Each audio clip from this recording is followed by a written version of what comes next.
السلام علیکم ورحمۃ اللہ وبرکاتہ۔ الحمد للہ رب العالمین والصلاة والسلام علی رسولہ الامین وعلی آلہ واصحابہ اجمعین ومن تبعہم بإحسان الی یوم الدین، اما بعد۔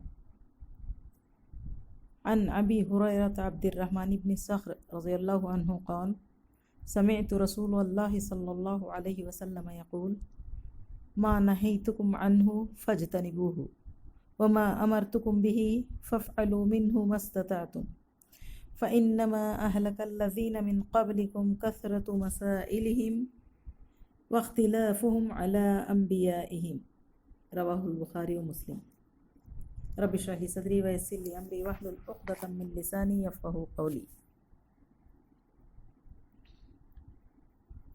ترجمہ: ابو ہریرہ عبد الرحمن بن صخر روایت کرتے ہیں کہ میں نے رسول اللہ صلی اللہ علیہ وسلم کو فرماتے سنا، میں جس چیز سے منع کر دوں اس سے اجتناب کرو، اور جس چیز کا حکم دوں اس پر اپنی استطاعت کے مطابق عمل کرو، کیونکہ تم سے پہلی امتوں کو ان کے بکثرت سوالات اور اپنے نبیوں سے اختلاف نے تباہ کر ڈالا۔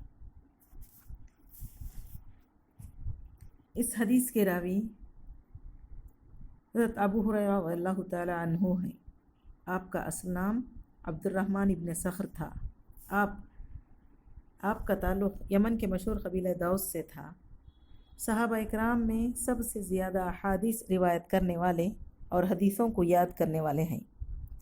جس سال غزوہ خیبر ہوا اسی سال آپ اسلام لائے اور غزوہ خیبر میں آپ شامل ہوئے، اور اس کے بعد آپ نے اپنی زندگی کا مقصد یہی بنا لیا کہ ہر وقت نبی کریم صلی اللہ علیہ وسلم کے ساتھ رہتے تھے اور اللہ کے نبی کی ایک ایک قول و عمل کو یعنی حدیث کو یاد کرتے تھے۔ آپ مدینہ کے امیر بھی رہے۔ آپ نے ایک بلی پالی تھی اور اس بلی سے آپ کو بہت محبت تھی، اسی وجہ سے آپ کو ابو ہریرہ رضی اللہ عنہ کا لقب دیا گیا۔ ابو ہریرہ کے نام سے ہی آپ مشہور ہو گئے۔ ہریرہ کے معنی بلی ہے، بلی کے بچے کو ہریرہ کہتے ہیں۔ حضرت امیر معاویہ کے دور خلافت کے آخر میں آپ کی وفات ہوئی۔ عزیز سامعات، یہ جو حدیث ہے اصل ہے حضور صلی اللہ علیہ وسلم کے فرمان کی تعمیل کی۔ اس حدیث میں دو باتیں ہیں، ایک آپ صلی اللہ علیہ وسلم کا حکم اور دوسرا آپ کی ممانعت۔ آپ کچھ کام کرنے کو کہے ہیں، کچھ سے منع کیا ہے۔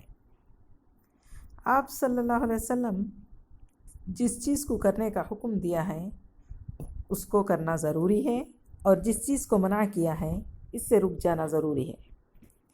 کوئی آدمی اگر نماز پڑھ رہا ہے اور جوا بھی کھیل رہا ہے، نماز پڑھ رہا ہے، روزہ رکھ رہا ہے، لیکن عام دنوں میں شراب بھی پی رہا ہے، کیا ایسا شخص فرما بردار کہلائے گا؟ نہیں، اس لیے کہ حکم میں دونوں چیزیں آتی ہیں۔ جس کو کرنے کا حکم دیا گیا ہے اس کو کرنا ہے، اور جس سے منع کرنے کا حکم دیا ہے اس سے بچنا ہے، دونوں چیزیں ضروری ہیں۔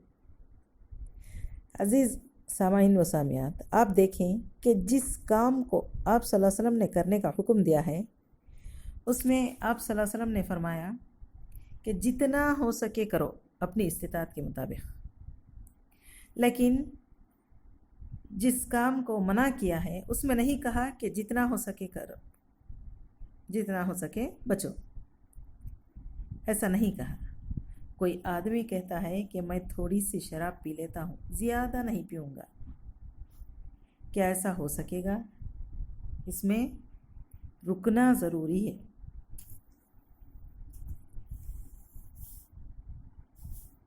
کیونکہ اس میں تو کچھ کرنا نہیں ہے، منع کی ہوئی چیزوں میں کچھ بھی نہیں کرنا ہے، لیکن جو کرنے کے کام ہے اس میں استطاعت ہے۔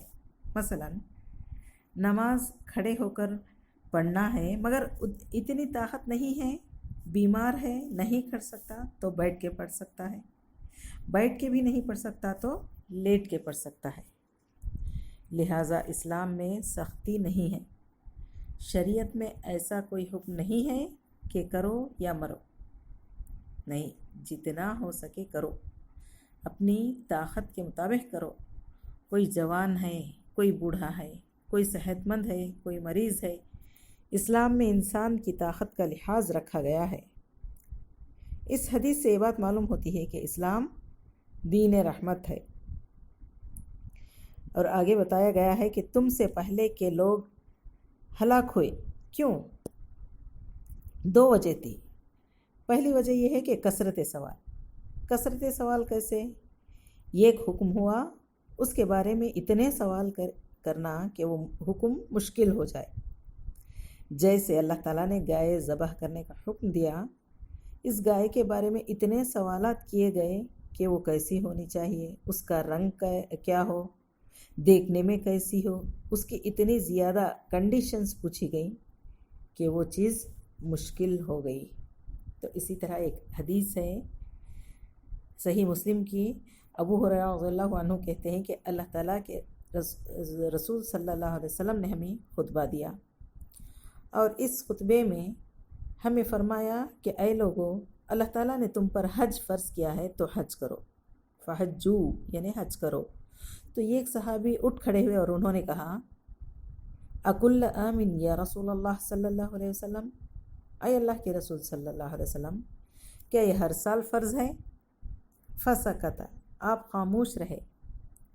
حتی قالها 3، پوچھنے والے نے 3 مرتبہ یہ سوال کیا کہ کیا ہر سال فرض ہے، کیا ہر سال فرض ہے، کیا ہر سال فرض ہے؟ تو آپ صلی اللہ علیہ وسلم نے فرمایا، لو قلت نعم لوجبت، اگر میں ہاں کہہ دیتا تو یہ واجب ہو جاتا۔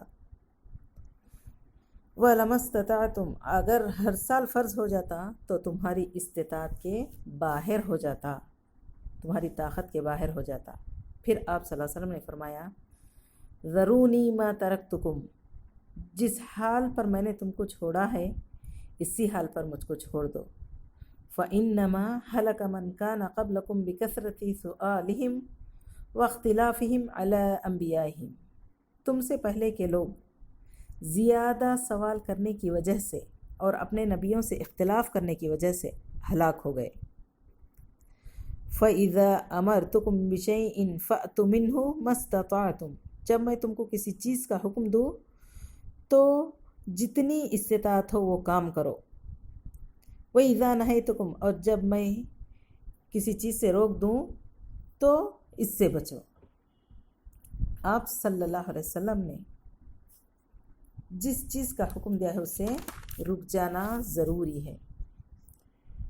تو کثرت سوال سے بھی ہم کو بچنا ہے۔ تو اس حدیث سے ہمیں کیا معلوم ہوتا ہے؟ آئیے دیکھتے ہیں۔ سب سے پہلے اللہ اور اس کے رسول صلی اللہ علیہ وسلم جس چیز کا حکم دیں وہ چیز واجب ہو جاتی ہے۔ اگر حدیث میں کہہ دیا کہ یہ کام کرو تو وہ کام واجب ہے، الا یہ کہ کوئی دلیل موجود ہو جس سے وہ حکم استحباب کی طرف منتقل ہو۔ کبھی کبھی ایسا ہوتا ہے کہ اللہ کے رسول صلی اللہ علیہ وسلم کسی چیز کا حکم دیتے ہیں، پھر دوسری حدیث سے معلوم ہوتا ہے کہ وہ حکم آپ صلی اللہ علیہ وسلم نے وجوب کے لیے نہیں، یعنی کمپلسری نہیں قرار دیا، بلکہ بہتر اور مستحب آپ صلی اللہ علیہ وسلم نے اس کو کہا تھا۔ تو جس چیز کے بارے میں ایسی وضاحت نہ ہو اور آپ نے حکم دیا ہو یا اللہ تعالیٰ نے قرآن میں حکم دیا ہو، وہ کام فرض ہوتا ہے، اور جس چیز سے اللہ اور اس کے رسول صلی اللہ علیہ وسلم روک دیں وہ چیز حرام ہوتی ہے۔ ایک تو یہ اصول معلوم ہوا۔ دوسرا مسئلہ جو اس حدیث سے ہمیں معلوم ہوا وہ یہ ہے کہ شریعت میں انسان کے اوپر فرائض کی انجام دہی میں اس کی استطاعت کے باہر کوئی اس کے اوپر بوجھ نہیں ڈالا گیا۔ مثال کے طور پر جیسا کہ میں نے نماز کی مثال دی کہ نماز کھڑے ہو کر نہیں پڑھ سکتا تو بیٹھ کر پڑھ سکتا ہے، بیٹھ کے بھی نہیں پڑھ سکتا تو لیٹ کر بھی پڑھ سکتا ہے، یعنی استطاعت کے باہر کوئی چیز انسان کے اوپر واجب نہیں۔ تیسرا مسئلہ اس حدیث سے یہ ثابت ہوا کہ ہمارا دین بالکل آسان ہے۔ ہمارا دین انسان کی فطرت اور انسان کی ضروریات اور اس کی طاقت کے حساب سے اس پر ذمہ داریاں عائد کرتا ہے۔ ایسا نہیں کہ ہماری شریعت نے ہم پر کوئی ایسا حکم ڈالا ہے جو ہماری برداشت، ہماری طاقت کے باہر ہے۔ ایک مسئلہ یہ بھی معلوم ہوا کہ شریعت نے جتنی چیزوں سے روکا ہے ان تمام چیزوں کو ہم چھوڑیں گے، ان چیزوں سے پرہیز کریں گے تو فرما بردار جانے جائیں گے۔ ایسا نہیں کہ جو چیز ہمارا جی چاہے اس کو لے لیں اور جس چیز کو ہمارا جی نہ چاہے اس کو چھوڑ دیں، یعنی آپ کی چائز نہیں چلے گی۔ اس لیے نبی کریم صلی اللہ علیہ وسلم نے فرمایا جس چیز سے میں منع کر دوں اس سے بچو۔ اور ایک اور مسئلہ یہ بھی ہمیں معلوم ہوا کہ فضول سوالات سے، لا یعنی سوالات سے، خاص طور سے دین کے معاملے میں وہی سوال کیے جائیں جن کا تعلق دین اور دنیا کے کسی اہم معاملے سے جڑا ہو، خصوصاً بال کی کھال نکالنے والے سوالات نہ پوچھے جائیں۔ اور ایک بات یہ بھی معلوم ہوئی کہ بہت زیادہ سوال کرنے کی وجہ سے اور اپنے نبیوں سے اختلاف کی وجہ سے پچھلی قومیں ہلاک ہوئیں۔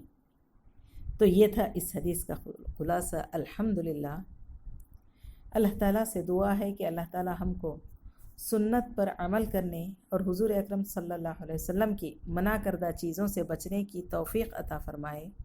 آمین ثم آمین۔ وآخر دعوانا ان الحمد للہ رب العالمین۔ السلام علیکم ورحمۃ اللہ وبرکاتہ۔